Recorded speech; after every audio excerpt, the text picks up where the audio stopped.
They hugged the coastline for the first few days. Then Wiglaf turned the Sea Eagle westwards, out into the open sea. He and his crew were wary of Gunnar at first, but their fear soon wore off when he didn't perform any more sorcery. One night Gunnar was sitting with Rorik. Wiglaf had left Erland at the steerboard and was playing a game of knucklebones with Thorkel amidships, and most of the others were asleep. A light breeze filled the sail, the sea gently hissing by beneath the hull. It was summer now, and the sky never fully dark, the horizon lined with a faint glow, even in the middle of the night. "I've been thinking, Rorik," said Gunnar. "I know Odin has helped me, but he hasn't exactly made things easy, has he? Why did he let Gork sell me as a slave? Why did I have to spend more than half a year in Kaupang?" "The gods cannot lead your life for you, Gunnar," said Rorik. "A man must deal with whatever his fate throws at him. Be thankful Odin has helped you so far, and that he might help you again. In the meantime, you must do what you can to help yourself, as you already have done, and bravely too." "But what if I can't fulfil my oath? What if I fail?" It was a question that filled Gunnar's daytime thoughts and haunted his dreams at night. "What if you don't?" said Rorik, grinning. "A boy journeying to Valhalla and bringing his father back from the dead. Now that will be a tale to tell. The skalds will make poems about it that will be sung till the day of Ragnarok. I can almost hear it now. The saga of Gunnar the Fierce." Rorik began to chant in the way the skalds sang their verses, his deep voice rising and falling. "He came to the steading, Gunnar of the stern gaze, and slew his fearful foes, his bright blade flashing, a lightning bolt for a warrior, the dark blood flowing." Gunnar stared at Rorik, amazed to hear such powerful words coming from his mouth. But he loved the image it had created in his mind, that of Gunnar the Fierce, relentless in his quest for vengeance, the heads of his enemies rolling before him. "I didn't know you were a skald, Rorik," he said, smiling. "He isn't much of one," grunted Thorkel, who had come to join them. "Listen, Gunnar, I need to talk to you. We need to be practical. Taking your revenge on this Scully isn't going to be easy, even if Odin agrees to let your father out of Valhalla. However good a warrior your father is, he'll need some men." "He is a great warrior," said Gunnar, "and he'll have you and Rorik, won't he?" Gunnar almost said that he would be beside them too, but he knew it wouldn't matter if he was there. What was it father had said the night Scully had come to his steading? This will be men's work, and he was still a boy. "Even great warriors sometimes need help, Gunnar," said Rorik. "What about Wiglaf and his crew?" said Thorkel. "They certainly know how to fight. Maybe Odin led you to the Sea Eagle for that very reason." "Do you think so? Wiglaf doesn't seem to like us much." "Wiglaf can be a grumpy oaf," Thorkel said with a wry smile. "And liking us is neither here nor there. He's a Viking, and if he believes there's gold to be had in an adventure, he'll be right behind you.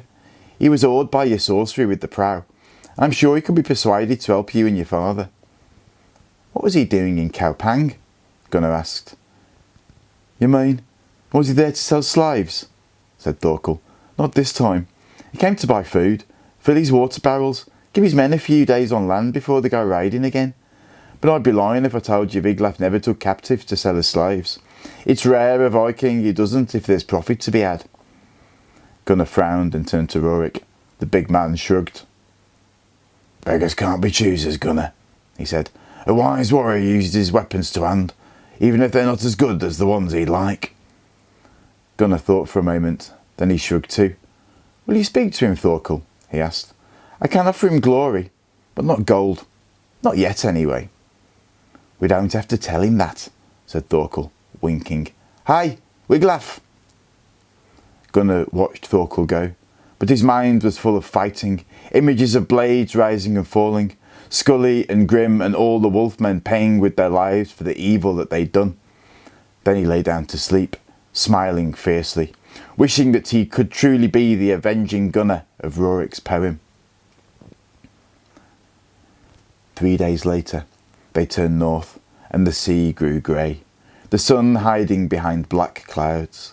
Then, one morning, Gunnar woke to a world of hushed voices and quiet splashing. The Sea Eagle was surrounded by a mist so thick it was impossible to see the ship's prow from the stern. Gunnar threw off the furs he had been wrapped in and made his way forward to Rorik and Thorkel, who were already by the prow, peering into the mist, Wiglaf close beside them.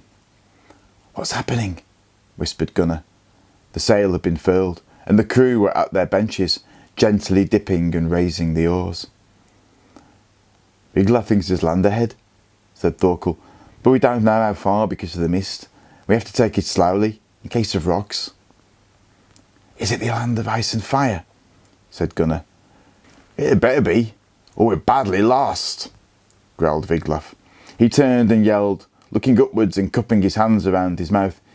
"Can you see anything yet, Einar?" Wiglaf had a loud voice, but the mist seemed to deaden it. "Just mist and more mist," replied Einar Squint-Eye, Wiglaf's best lookout man. He was clinging to the top of the mast. "Wait, I think it's clearing." Gunnar felt the breeze stirring. The mist ahead started to swirl, and they all leaned forward, straining their eyes to see something. Anything. "Steady as she goes, lads," growled Wiglaf. "Somebody tell Erland to put us on a straight course." More voices relayed Wiglaf's order to Erland in the stern, and Gunnar felt the Sea Eagle twitch as Erland moved the steerboard. Suddenly, the breeze strengthened and tore gaps in the mist. Gunnar glimpsed massive, dark shapes looming in the distance. It was a chain of mountains, their peaks covered in snow, huge glaciers gripping their flanks. Below them lay a jagged shoreline of rocks and cliffs, with skirts of seething white foam.